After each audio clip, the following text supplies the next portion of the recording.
Olá, queridos amigos telespectadores da Rede Século XXI. Está começando para todo o Brasil o nosso programa Eclésia. Com grande alegria, nesse horário, a gente discute algum assunto relacionado à doutrina da fé católica. O Padre Guido Montinelli está aqui ao meu lado. Boa noite, Padre Guido. Boa noite, Diácono Eric. Boa noite, prezados amigos telespectadores. Meu grande abraço fraterno para cada um de vocês e as vossas queridas famílias. Gostaria de abraçar o Brasil inteiro, né?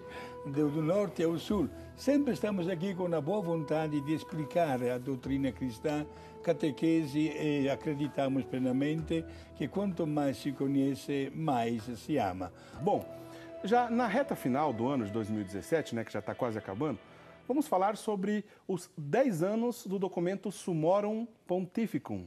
Há 10 anos foi proclamado, foi divulgado esse documento, publicado esse documento ainda na época do papado do Papa Bento XVI. O motu próprio, né, que significa um documento de próprio punho, motu próprio. Esse documento, Summorum Pontificum, que restaurou a possibilidade de todos os sacerdotes no mundo inteiro celebrar a missa também no rito antigo, conhecido como missa tridentina, ou então missa de Pio V, né? Deixando bem claro o rito ordinário da missa, que é a missa como a gente conhece na maioria das paróquias, também conhecida como missa Novus Ordo, missa de Paulo VI, enfim, ou a missa do rito antigo, conhecida como tridentina, missa de Pio V, como eu disse, enfim, as duas possibilidades, o rito ordinário e extraordinário do rito romano. Sobre isso que a gente vai falar no programa de hoje. Inclusive, a gente vai mostrar uma matéria, se você nunca viu ou não conhece, não sabe como é uma missa no rito antigo, no rito tridentino, a gente vai mostrar uma matéria ainda hoje no programa, mostrando um pouco mais os detalhes dessa missa, tá bom? É a nossa conversa do programa de hoje, 10 anos do documento Summorum Pontificum.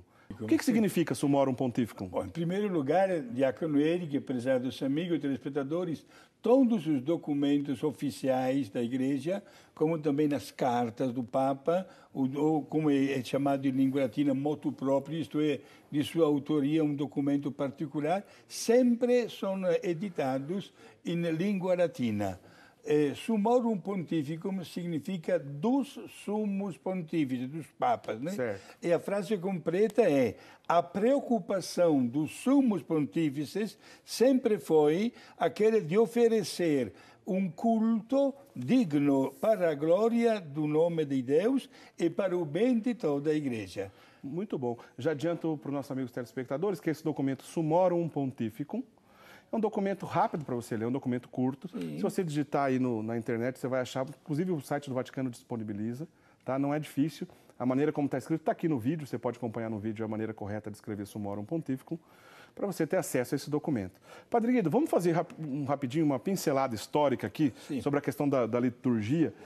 Bom, toda vez que a gente pensa, e a gente já falou isso em outras ocasiões, relacionado à liturgia da Santa Missa, nos textos mais antigos, a gente percebe que a estrutura da missa como a gente vive hoje é desde o primórdio celebrada dessa maneira, né? Perfeito. É bom deixar claro, inclusive, que Jesus não deixou gravado nada nem assinado em nenhum documento. Não existiam nem as igrejas.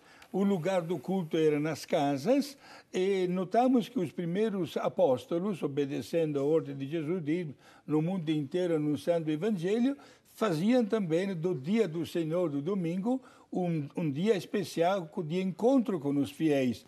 O que eles faziam? A celebração da Santa Missa. Claro, não existia uma estrutura, porém, aquela que era a escuta da palavra de Deus. E já depois notamos as primeiras cartas. Não esqueçamos que os primeiros evangelhos apareceram somente lá pelo ano 62 e 63. A parte central da Santa Missa, isto é, a consagração do pão e do vinho, como também a comunhão eucarística, e terminava com os fiéis que levavam a comunhão para os doentes em casa. Agora, destacamos ainda nos primeiros tempos São Justino. São Justino conhecido também como São Justino Mártir, ou sim. São Justino Romano, é o mesmo, né, Padre? É o mesmo, exato, né?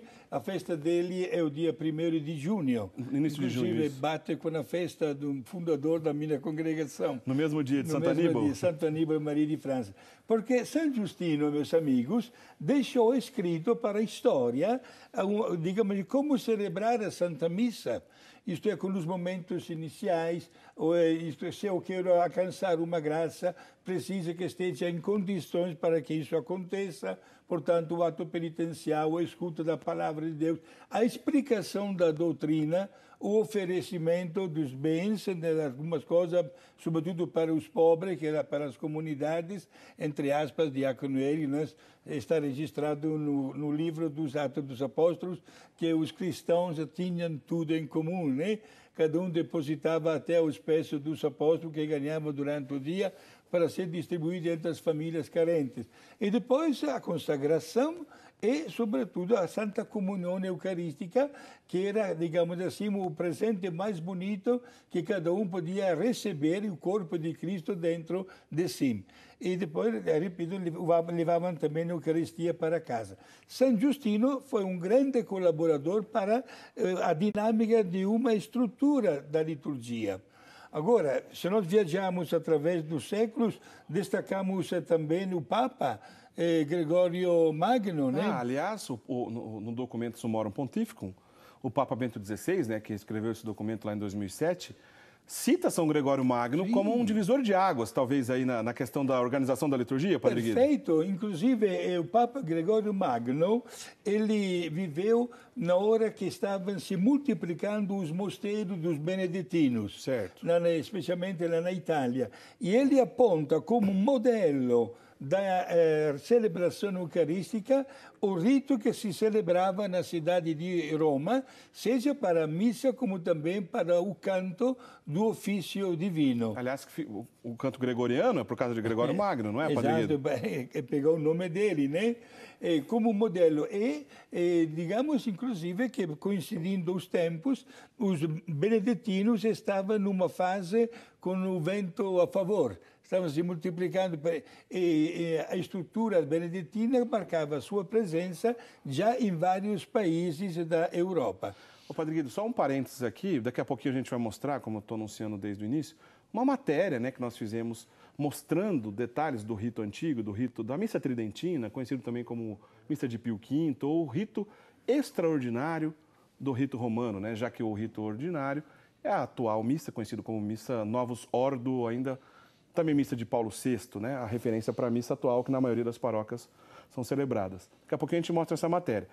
E nessa matéria a gente vai perceber, obviamente, que o latim faz parte da obrigatoriedade da missa do rito extraordinário, mas o latim, gente, ele não foi abolido na missa nova, continua sendo ainda a língua oficial litúrgica do rito romano, porém nesse período de São Gregório Magno, o latim já estava mais presente, pois nos 3 primeiros séculos era o grego, né, Padre Guido? Era a língua grega. Notamos no final do IV século, notamos a presença do Papa Damaso, cuja festa litúrgica foi ontem, Diácono Eli. E Papa Damaso, ele encarregou São Jerônimo de traduzir a Bíblia do grego, hebraico e aramaico para o latim, a famosa Vulgata, né? Porque no Império Romano se falava a língua latina. E, gente, esta língua latina continua até hoje, repito, até nos documentos, este documento que estamos analisando, Summorum Pontificum, sendo o idioma oficial da liturgia, da voz da Igreja. Lembrando a liturgia oficial romana, né, Padre Guido? Exato. Pois os ritos orientais, outras línguas também são adotadas, como, por exemplo, ainda o grego, o eslavo, o eclesiástico, ou em alguns casos, por exemplo, o aramaico, como é o caso do rito maronita, na qual eu faço parte, né, do rito maronita. Enfim, aliás, tem uma frase bonita, se não me engano, do Papa Bento XV, né, Padre Guido, que diz que a igreja não é latina, grega ou eslava. É universal. Acrescento logo a frase. Muito bem, Padre Guido. O senhor complementou. Aliás, essa palavra universal pode ser substituída pela palavra católica. Católica. É católica. A palavra católica significa exatamente universal. Supera todos os confins da terra, né? E ainda na história temos que registrar, Diácono Eli, que, né, o Papa que você já falou antes, Pio V, que é santo inclusive, que foi o Papa que reinava na Igreja ao término do famoso Concílio de Trento, certo, no ano 1565. Foi ele que trabalhou muito, renovou o culto na Igreja, cuidou da edição dos livros litúrgicos e autorizou também a sua utilização. Só retificando aqui, Padre Guido, Concílio de Trento de 1545... Até o 1563. 63, exatamente. 18 anos durou, né? Aquele período da Igreja, já falamos aqui em outra oportunidade, pós-reforma protestante, né, Padre Guido?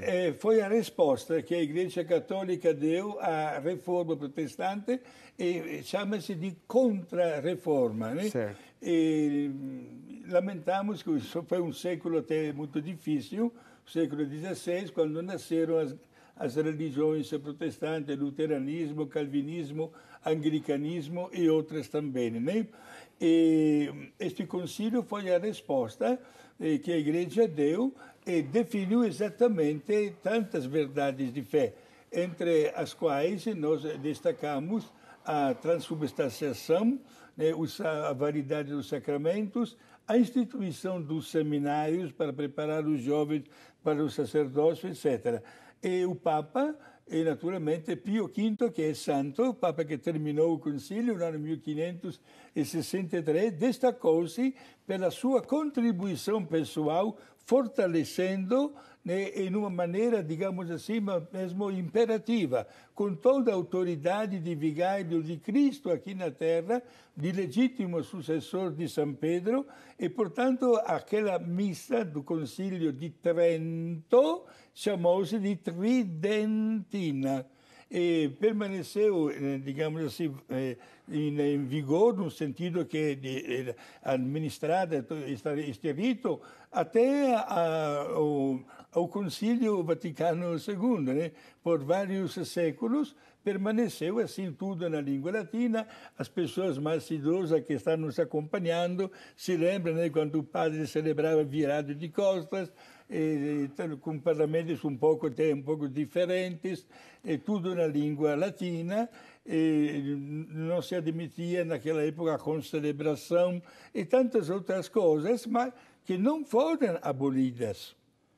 Não vamos pensar que o Concílio Ecumênico Vaticano II, com o Papa João XXIII, que é santo, ou um pouquinho mais tarde Papa Paulo VI, que também é beato, acabaram criando distorções ou divergências, ou um anulando o outro, de jeito nenhum. É aí que nós notamos, inclusive até o Papa João Paulo II, santo, no ano 1984, ele apresentou um documento também em língua latina, Quattuor Abmec Annos, isto é, já faz quase 4 anos que estou vendo, estou estudando o que está acontecendo na Igreja e como devemos fazer de tudo para ajudar os fiéis a compreender cada vez melhor, né, a liturgia, mesmo as pessoas que estão ligadas a um estilo, a uma celebração, a um rito que hoje não se faz mais.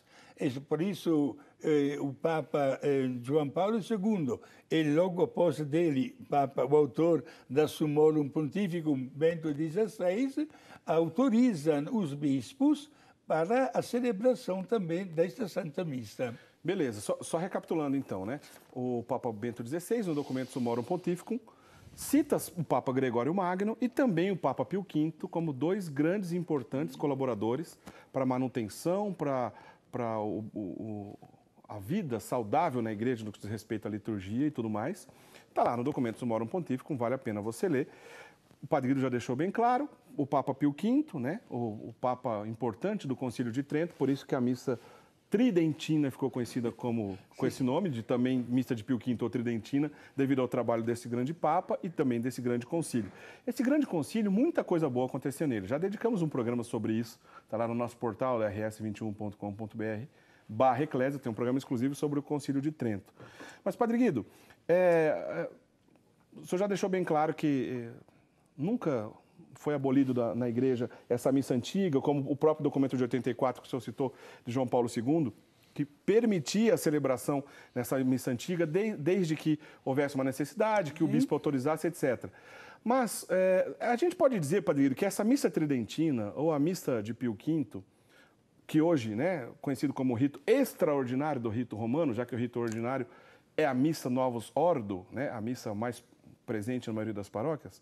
Essa missa antiga, dá para dizer, Padre Guido, que ela foi talvez compilada no Concílio de Trento, porque as coisas não nasceram ali. O Papa Pio V compilou antigas tradições, promulgou uma única maneira de celebrar e aí percorreu os séculos. É correto pensar assim? Podemos pensar exatamente uma coisa desta.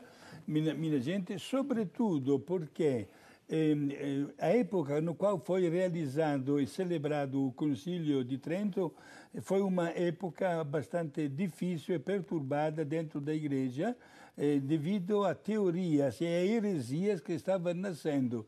Inclusive, como nós sabemos, os protestantes, até antes anglicanos, luteranos e calvinistas, acabaram, por exemplo, não reconhecendo a validade dos sacramentos e, sobretudo, da transubstanciação, que é parte central da missa.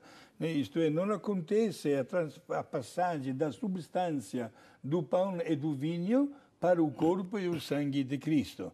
Por isso, o Papa quis exatamente, através desta compilação da Santa Missa, oficializar para sempre, né, aquela que é a voz oficial da Igreja. Apesar de ser uma missa santa, bela, e que foi, vamos dizer assim, restaurado o seu uso de maneira mais ampla a partir desse documento Summorum Pontificum, Padre Guido, há quem chame essa missa antiga de missa de sempre, né? Como se... Na verdade, essas discussões são apaixonadas, né? Há quem defenda muito essa missa antiga, há quem defenda a missa nova, e a questão aqui não é divisão, pelo contrário, é união, pois as duas são válidas, um rito ordinário e extraordinário. Mas, Padre Guido, chamar de missa de sempre não é um exagero, porque muita coisa já tinha acontecido antes dela, né? Exato, Diácono Eri. Não se pode absolutamente dar esta definição de missa de sempre, porque o povo, em primeiro lugar, nunca ficou sem prestar homenagem a Deus, numa maneira ou numa outra, né? E num lugar ou no outro também.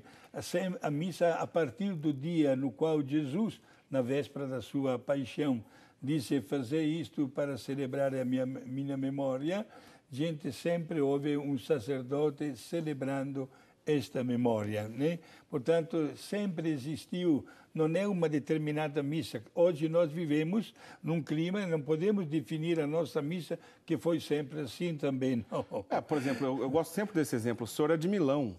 E Milão não tem um rito próprio muito mais antigo que Trento? Exato, ambrosiano. Estamos aí diante no quarto século da Igreja, quando o bispo Ambrósio, que entre aspas batizou também Santo Agostinho, né, formulou exatamente este rito em plena sintonia com Roma.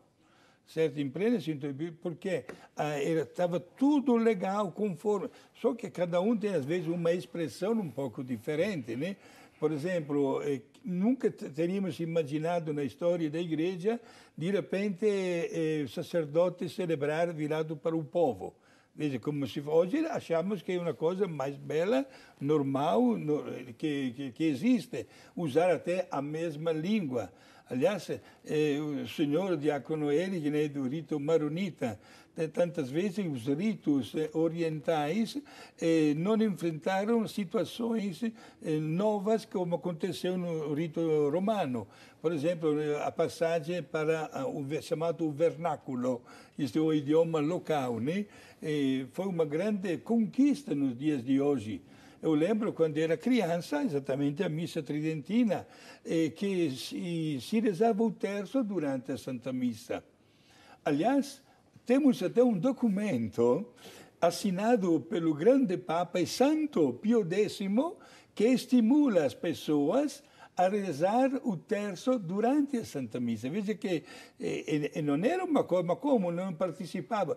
A palavra participar veio depois. Se usava mais assistir. Certo. Certo, né? Olha que grande progresso, um passo gigantesco que a Igreja fez com o Concílio Vaticano II, mas isso não significa desprezar, né, o que tinha acontecido antes e por centenas e centenas de anos de seguida. Talvez isso seja a coisa mais bonita da riqueza da Igreja que esse documento Summorum Pontificum trouxe, né, à tona, né?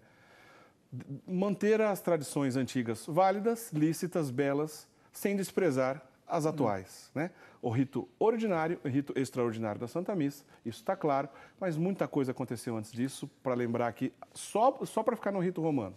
rito ambrosiano, da Diocese de Milão, como o Padre Guido disse, rito bracarense, da Diocese de Braga, em Portugal, rito, por exemplo, moçárabe, que envolve algumas influências árabes dentro do rito latino, por exemplo, o rito dos cartuchos, para dizer das comunidades religiosas, São Bruno, antiquíssimo esse rito, tudo isso válido, lindo, dentro da igreja. Se for falar dos ritos orientais, então aí o leque abre de maneira muito grande e muito antiga também, né? Mas, atualmente, eu vou para o intervalo agora, Padre Guido, e muita coisa vai acontecer na volta do intervalo. Primeiro, eu vou fazer essa pergunta para o senhor. O que esse documento trouxe de novo para a igreja, né? Esse documento Sumorum Pontífico. Nós vamos mostrar, já no início do próximo bloco, a matéria onde nós fomos gravar uma missa do rito tridentino, e depois a gente tem ainda um depoimento do Dom Fernando Rifan, da Administração Apostólica São João Maria Vianney, que esteve em Roma ao lado do Papa Francisco nas comemorações dos 10 anos do Sumorum Pontífico, e conta pra gente um pequeno diálogo que ele teve com o Papa Francisco sobre esse assunto da missa antiga.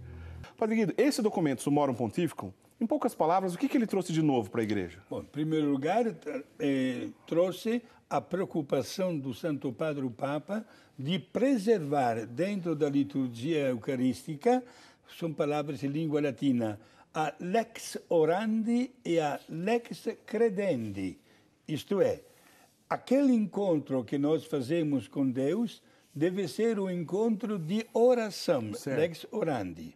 E também este encontro deve ser marcado pela lex credendi, isto é, os pontos de fé, os artigos de fé que nós defendemos e professamos não sofrem nenhuma alteração. Certo. Portanto, o Papa autoriza, diante do pedido de fiéis, e de acordo, naturalmente, com a autoridade episcopal, com o seu bispo, a celebração com prudência e com discernimento da Santa Missa, usando aquele que é o missal romano estabelecido já na época tridentina, certo? Em língua latina, em perfeita sintonia com a Igreja, e autoriza, digamos assim, o uso.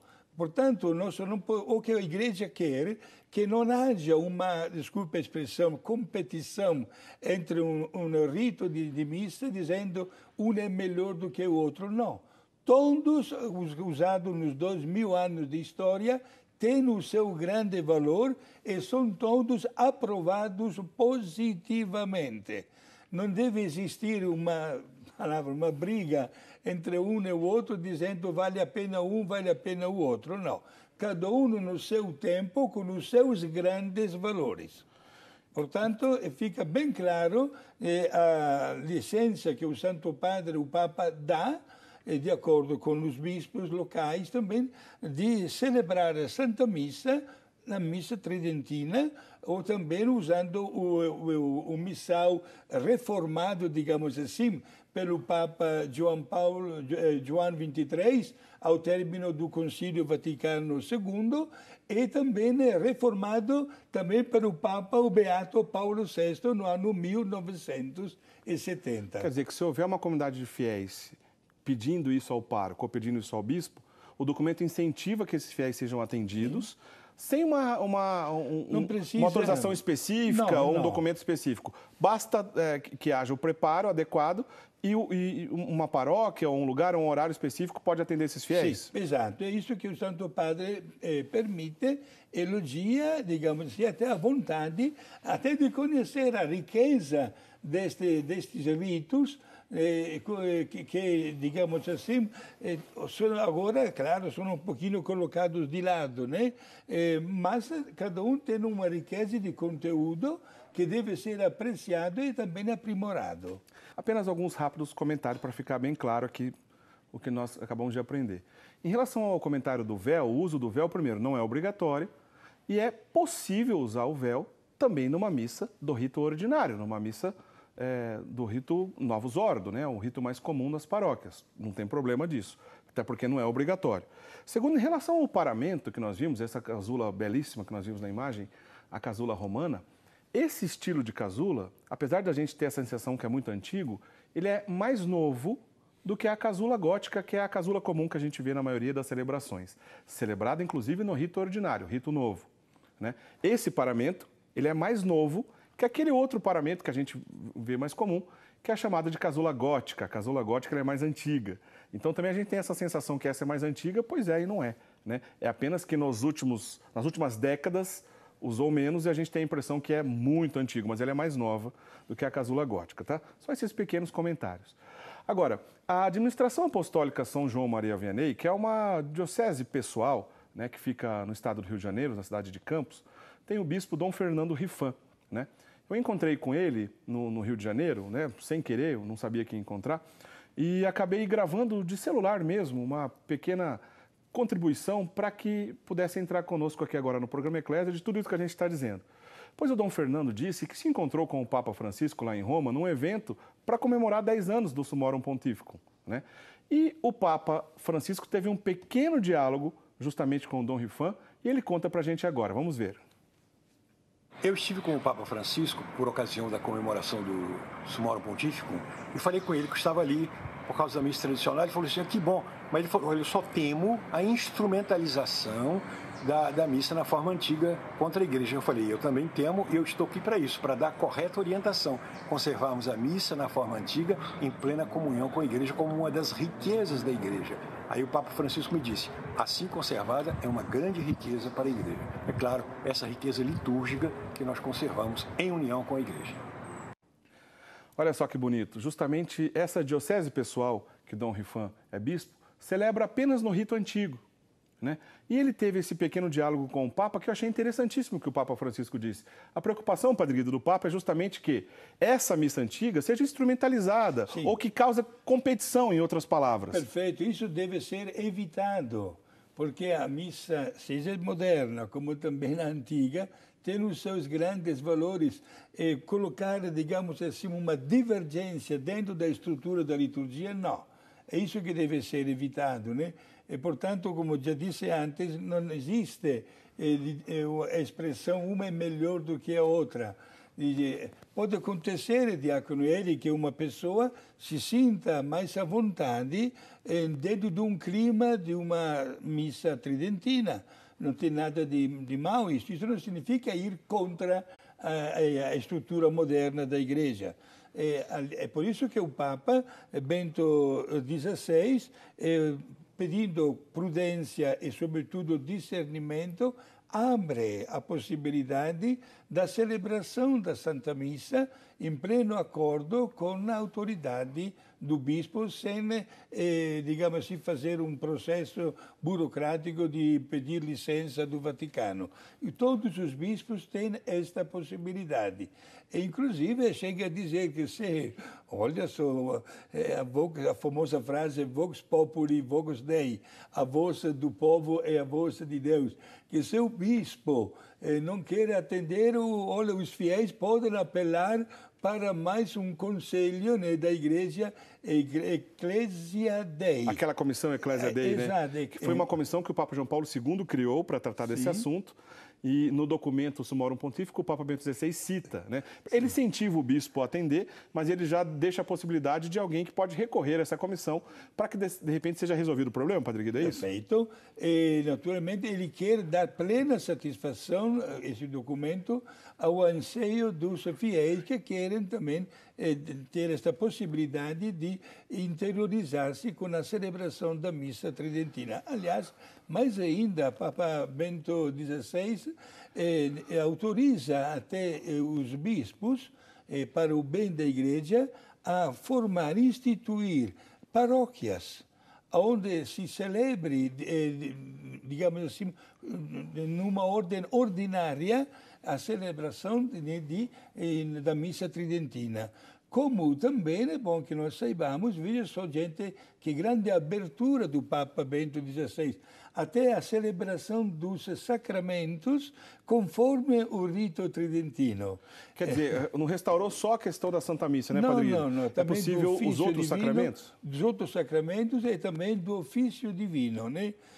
Como é importante, por exemplo, ver no rito tridentino, digamos assim, as várias etapas de um jovem que se torna sacerdote, com aquela tonsura inicial, como a ordem que hoje não existe mais, né? Tonsura, lembrando que é uma consagração a Deus, onde o bispo faz um pequeno corte de cabelo, né, no candidato, em forma de cruz. Em forma de cruz, faz 4 cortes na cabeça, em forma de cruz, né? Já destacando, digamos assim, aquele que é o caminho do jovem candidato ao sacerdócio, né?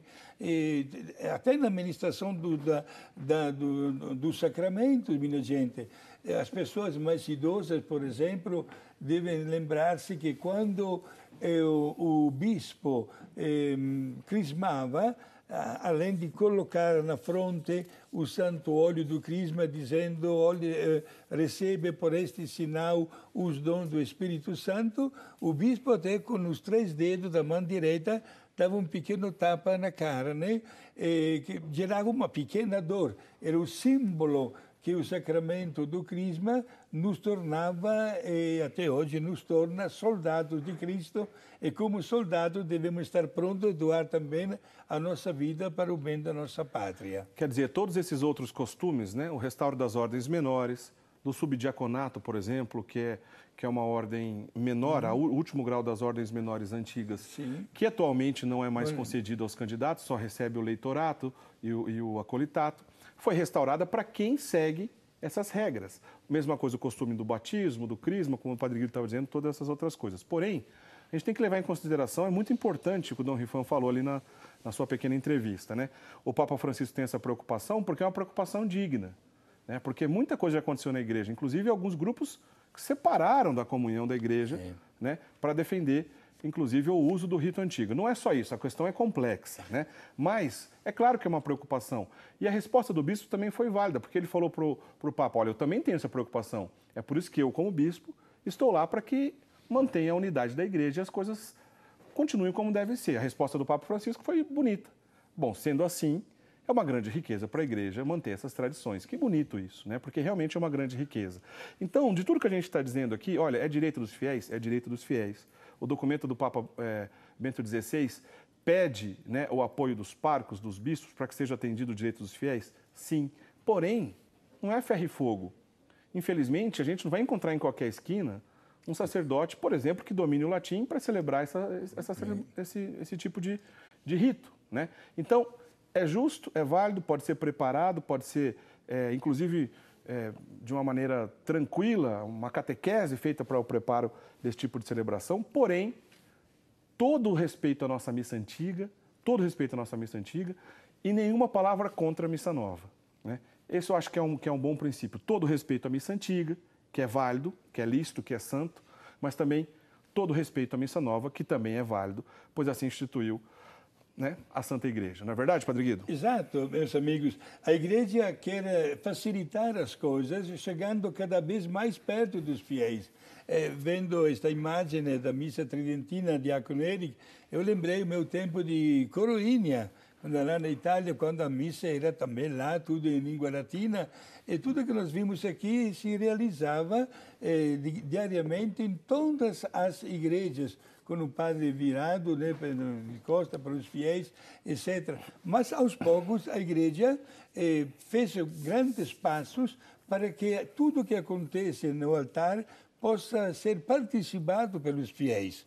Por isso, hoje, não estamos aqui julgando um comportamento um diferente do outro, mas aprovando o esforço que a igreja faz para tornar-se cada vez mais visível. Inclusive, eu lembro que no ano 1966, logo ao término do Concílio Ecumênico Vaticano II, que permitiu o uso do idioma local, né, para a celebração da Santa Missa, o que estou dizendo está registrado nas atas do seminário rogacionista, minha congregação, da cidade de Criciúma, Santa Catarina, que pertencia à diocese de Tubarão.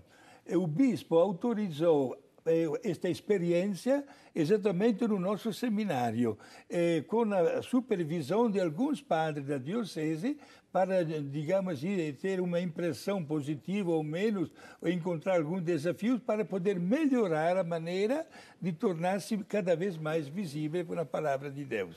Muito bem. Olha, assuntos relacionados ao abuso litúrgico, por exemplo, inclusive algumas perguntas que chegaram aqui, não deu tempo de tratar nesse programa, que não era o nosso objetivo. Abusos litúrgicos aconteciam antes do Concílio Vaticano II, inclusive na missa antiga, né? E acontece, infelizmente, atualmente também, né? Não é o rito que prevê o abuso litúrgico. Infelizmente, o abuso existe por uma série de razões. Há uma formação, infelizmente, de algumas pessoas que receberam, né, não souberam lidar com aquilo, enfim, muitas coisas. É complexo essa situação. Os abusos litúrgicos, é claro que ninguém é a favor dele, mas ele não pode acontecer nem no rito e nem em um outro, né? E isso fica assunto para um outro programa, que hoje a gente não tem mais tempo, só dá tempo. O senhor nos dá bênção, que o nosso tempo está acabando, Padre Guido. Passou uma hora, está rápido. Muito rápido. Mas um assunto muito interessante, né? Mas quero abraçar todo o Brasil neste momento, desejando muita paz e muita serenidade. A bênção de Deus Pai, Filho e Espírito Santo. Amém. Obrigado.